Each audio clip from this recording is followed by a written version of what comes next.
বৈশাখী মেলা ঘিরে ভোর থেকে মৃৎশিল্পীদের ব্যস্ত সময় কাটছে। মাটির খেলনাসহ নানা জিনিসপত্র তৈরি করছেন মেলা উপলক্ষে। সে খবর জানাতে এই মুহূর্তে মুন্সিগঞ্জের আবদুল্লাপুর কুমারপল্লীতে আছেন সহকর্মী নাসির উদ্দিন উজ্জ্বল। সরাসরি যাচ্ছি তার কাছে। সুজাতা রানী পাল এবং মঙ্গলী রানী পাল এই ভোর থেকে যে এই কুমারপট্টির যে কাজকর্ম তারা করছেন, সেগুলো কিন্তু নিপুণ হাতে তারা তৈরি করছেন এবং প্রতিদিন যে সকালবেলায় তারা সাংসারিক কাজের পাশাপাশি কিন্তু এই কাজগুলো করেন। পুরুষরা করেন, তবে নারীরা কিন্তু বেশি করেন। তাদের যে জীবন সংগ্রাম সেটি কিন্তু খুবই কষ্টের। নিজেদের সংসার সামলে, সন্তানদের সামলে তারপরে কিন্তু তারা এই মাটির কাজগুলো করেন। এই মাটি সংগ্রহ করে নিয়ে আসা এবং এখানে পুন ঘরে এই যে মাটির তৈরি তৈজসপত্রগুলো পুড়ে আবার সেগুলো শুকানো এবং এই বিষয়গুলো তারা বলতে গিয়ে কিন্তু আবেগ আপ্লুত হয়ে পড়েন। মাত্র ২ বান টিনের জন্যে যে তাদের পুন ঘরটি, যেখানে এই পট্টির সবগুলো এই জিনিসপত্র পড়তে হয়, সেই জায়গাটিতে তারা উপরে চালা না দেবার কারণে কিন্তু যখন আবহাওয়া খারাপ থাকে, বৃষ্টি বাদল হয়, তখন তখন কিন্তু তাদের এই সব জিনিসপত্র নষ্ট হয়ে যায়। এবং সেই দুঃখের কথা তারা বলছিলেন যে এর আগে স্থানীয় প্রশাসন এবং ইউপি চেয়ারম্যান আশ্বাস দেওয়ার পরেও কিন্তু এই কাজটি হয়নি তাদের। এবং তারা যে এই আগামী ১৪ যে এপ্রিল, যে প্রায় ২ সপ্তাহ বাকি এই তাদের যে বাংলা নববর্ষের মেলা, যেটি গলিয়া বলা হয়, এই মেলাগুলি কিন্তু তাদের এই আয়ের অন্যতম উৎস।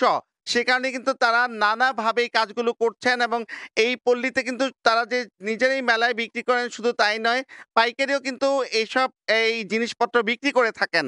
এবং তাদের যে বলছেন যে প্লাস্টিকের যে প্রভাব এবং দাপট চলছে চারিদিকে, কিন্তু পরিবেশ বান্ধব এই মৃৎশিল্প তাদের টিকিয়ে রাখাই কিন্তু কঠিন হয়ে পড়েছে।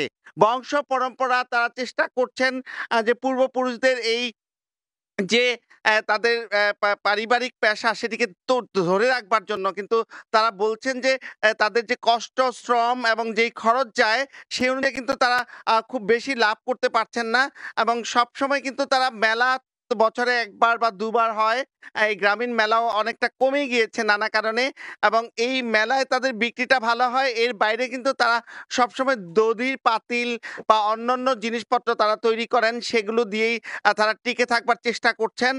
তবে তারা বলছেন যে তাদের যে এই যে মৃৎশিল্প, এই মৃৎশিল্পের যে নান্দনিকতা, এর যে গ্রহণযোগ্যতা, সেটিকে ছড়িয়ে দেবার ক্ষেত্রে কিন্তু সরকারের নানা রকম পৃষ্ঠপোষকতার ব্যাপার রয়েছে।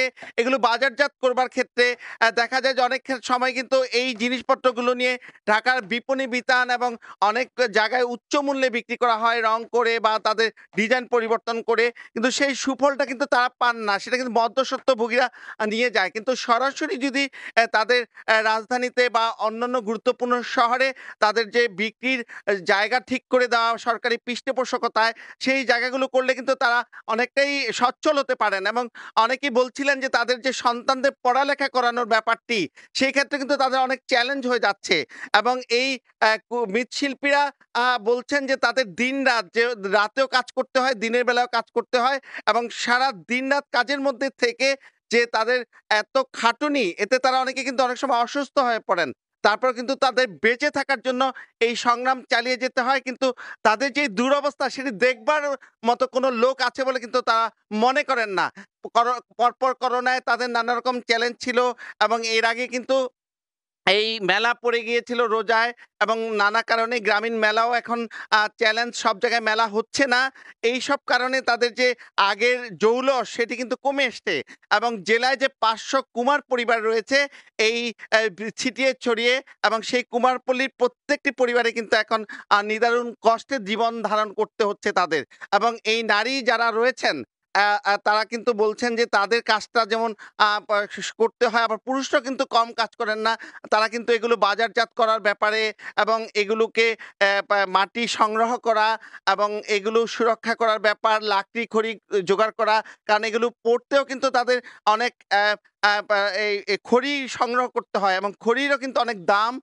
সেই বিষয়গুলো কিন্তু তারা বলছিলেন। কিন্তু সেই অনুযায়ী কিন্তু তাদের এইসব সামগ্রীর দাম বাড়ানো যাচ্ছে না। যে এই অল্প দামে তারা বিক্রি করে জীবন ধারণ করবার চেষ্টা করছেন এবং এই মেলাগুলোতে তাদের যে জেলা প্রশাসন বা স্থানীয় নানা সংগঠনের উদ্যোগে যে মেলা হয় সেখানে কিন্তু তাদের ওরকম পৃষ্ঠপোষকতা নাই। অল্প দামের এই জিনিসগুলো নিয়ে কিন্তু তারা ছুটে যান এবং রাস্তাপাড়া ঠিক করা এবং তাদের যে অন্যান্য এগুলো নিয়ে যাওয়া এবং অনেক ক্ষেত্রে দুর্ঘটনা ঘটলে এই মাটির জিনিসগুলো ভেঙে যায়। কিন্তু এগুলো নেওয়ার জন্য যে পাত্রের ব্যবস্থা করা সেগুলো কিন্তু তাদের যোগান দেওয়া হয় না এবং সেগুলো অর্থের কারণে কিন্তু তারা সংগ্রহ করতে পারেন না এবং নিজেদের চেষ্টায় যতটুকু তাদের সক্ষমতা আছে সেটি নিয়ে কিন্তু তারা এই সংগ্রামগুলো করে যাচ্ছেন এবং এই সংগ্রামের যে বিষয়গুলো সেইগুলো যদি রাষ্ট্রযন্ত্র খেয়াল করতো তাহলে কিন্তু তাদের এই কষ্ট হতো না বলে কিন্তু তারা বারবার দাবি করছেন এবং এই প্রাচীন যে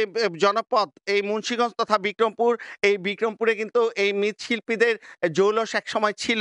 সেই জৌলস কিন্তু ক্রমেই হারিয়ে যাচ্ছে এবং তারা বলছেন তাদের মধ্যে অনেকে সেই ধরে রাখা কতদিন চলবে সেটি নিয়ে কিন্তু প্রশ্ন তুলেছেন এবং এখানকার যে আব্দুল্লাহপুর যে এলাকাটি সেটা কিন্তু একেবারে টঙ্গিবাড়ি উপজেলার মধ্যে পড়েছে এবং এই টঙ্গিবাড়ি উপজেলার একটা যে ইছামতি নদী রয়েছে সেই ইছামতি নদীর ধারে কিন্তু তাদের এই পল্লীটি এবং এই পল্লীর পাশ দিয়ে কিন্তু খাল বয়ে গেছে, তারা সড়ক পথ এবং যে নৌপথ দুই পথে কিন্তু এই যে তাদের যে পণ্য সামগ্রী সেগুলো পরিবহন করতে পারতেন বা বিভিন্ন এলাকা থেকে কিন্তু এসে এগুলো নিয়ে যেত। কিন্তু নাব্যর সংকটের কারণে এই আব্দুল্লাহপুরের যে লং ঘাট সেই লং ঘাটে কিন্তু লং চলাচল বন্ধ হয়ে গিয়েছে এবং এই লং ঘাটে এখন অস্তিত্ব নেই। আর যে খালটি প্রবাহিত হয়েছে সেই খালের কিন্তু নাব্য সংকটের কারণে এখন সবসময় এই তাদের নৌযান চলাচল সেই অবস্থাতে নেই। এই ছিল আমার কাছে মুন্সিগঞ্জের মৃৎশিল্পীদের পক্ষে। সরাসরি যুক্ত ছিলাম মুন্সিগঞ্জ থেকে।